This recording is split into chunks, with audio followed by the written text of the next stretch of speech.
Chamisa endorsed as presidential candidate. The MDC Alliance principals met in Harare yesterday and endorsed MDC-T leader Nelson Chamisa as their presidential candidate in the forthcoming general elections. Chamisa replaced his former boss, Xolani, who died 2 weeks ago after a long battle with colon cancer and was buried last Tuesday at his rural home in Humanukwa village, Bura. The former ICT minister was also on Thursday endorsed by the MDC-T as the substantive leader by the party's National Council. The meeting followed weeks of bickering succession squabbles. Announcing the MDC Alliance decision after a meeting of the Alliance principals, the grouping's spokesperson Welshman Cube, MDC leader, the decision to appoint Chamisa as the presidential candidate was unanimous. We believe he has all the credentials, young as he is, he has all the experience. Don't be fooled by his age, he is a seasoned politician and has been in politics all his adult life, Cube said. In his acceptance speech, Chamisa said he would give ZANU-PF a good run in the next elections which the opposition was sure to win. I am ready, we are ready, and I assure you this will be an election of a lifetime, an election to end queues at banks, unemployment, and all your problems, he said.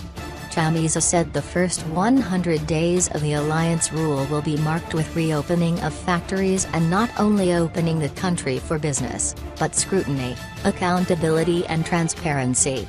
Referring to President Emmerson Mnangagwa's Zimbabwe is open for business mantra, Chamisa said the call should not be a mere slogan that is not supported by accountability, transparency and public scrutiny.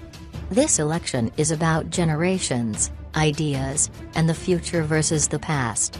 Mr. Mnangagwa is a good ambassador of the past and we want to usher him to the future, and this is why we are in this election, Chamisa said.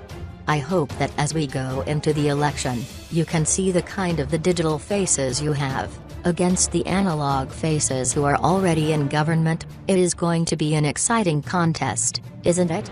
It's a clear contest between the past and the future, the iPad generation versus the Mabira generation, and that makes it an exciting election, and an election is about choice, and we hope that you are going to be able to choose the leadership that you truly deserve.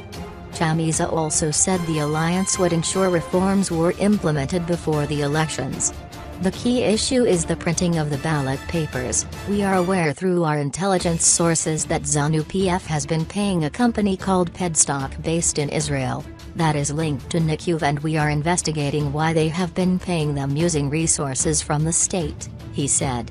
He said the alliance had an anti-rigging team, but was quick to state that apathy by voters was the biggest rigging instrument that the grouping was addressing.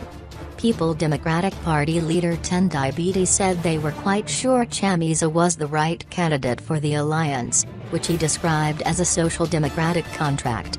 Agrippa Mutambara, the leader of the Zimbabwe People First, said although Mugabe was no longer in this election, his system remained intact and they would be all out to battle against its repression.